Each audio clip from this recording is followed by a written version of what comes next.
নমস্কার বন্ধুরা, Champa's kitchen and blog চ্যানেলে তোমাদের সবাইকে স্বাগত। তো আজকের আমি করে দেখাবো ডালের বড়া ভেজে তরকারি। তো আমরা সবসময় মুসুর ডালের বড়া করি, মটর ডালের বড়া করি, ছোলার ডালের বড়া করি। তো আজকের আমি করব খেসারির ডালের বড়া।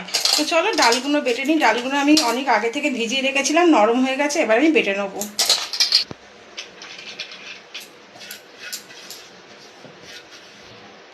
এর মধ্যে আমি দিয়ে দেবো দুটো কাঁচা লঙ্কা, তিনটে কাঁচা লঙ্কা ছোট্ট ছোট্ট, একটু আদা আর অল্প একটু রসুন একসাথে বেটে নেব। আর এর মধ্যে একটু সামান্য জল দিয়ে দেবো, দিয়ে আমি বেটে নেব।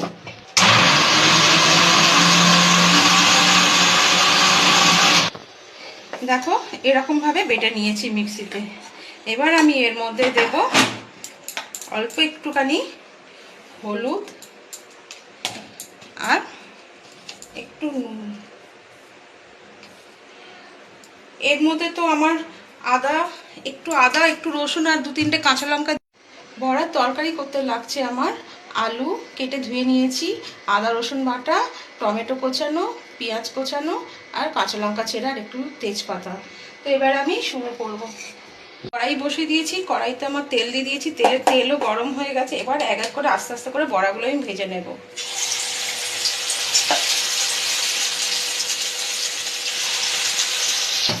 এইভাবে আমি এক এক করে সমস্ত বড়াগুলোকে ভেজে তুলে নেব। দেখো বড়াগুলো আমার ভাজা হয়ে গেছে, আমি তুলে নিচ্ছি।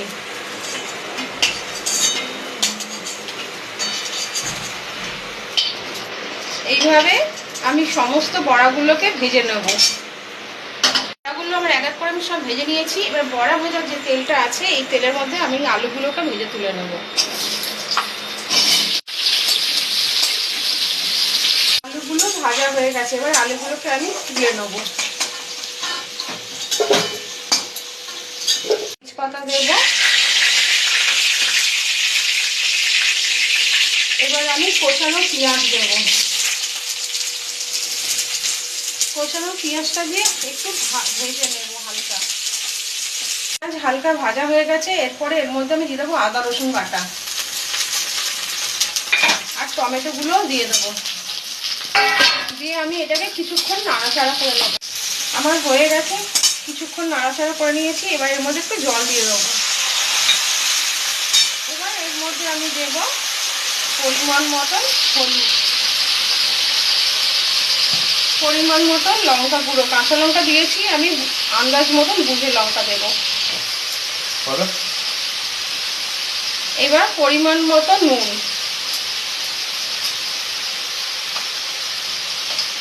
এবার এই মশলাটাকে আমি কষিয়ে নেব। যতক্ষণ না তেল ছাড়ে ততক্ষণ আমি ভালো করে কষিয়ে নেব। মশলা আমার কষানো হয়ে গেছে। এবার এর মধ্যে যে ভেজে রেখেছিলাম আলুটা, ওটা দিয়ে দেব। আর সামান্য একটু জল দেবো আর একটু ভালো করে কষানোর জন্য।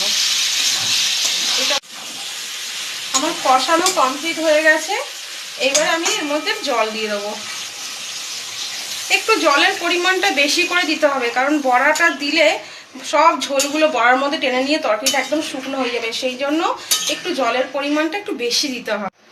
এবার এটাকে আমি ঢাকা দিয়ে রেখে দেবো সেদ্ধ হওয়ার জন্য। সেদ্ধ হয়ে গেছে। এবার এর মধ্যে বড়াগুলোকে আমি দিয়ে দেবো। এগুলো দিয়ে একটু কিছুক্ষণ ফোটাবো, তারপরে নামিয়ে নেবো। আমার তরকারিটা হয়ে গেছে। এত ঝোল দেখছো না, এত ঝোল থাকবে না, সব ঝোলগুলো বড়ায় টেনে নেবে। নিলে ঝোল অনেক কমে যাবে, হাফের বেশি কমে যাবে। আমি এর মধ্যে পরিমাণ মতন একটু গরম মশলা দিয়ে দিলাম। ব্যাস আমার এটা রেডি হয়ে গেছে।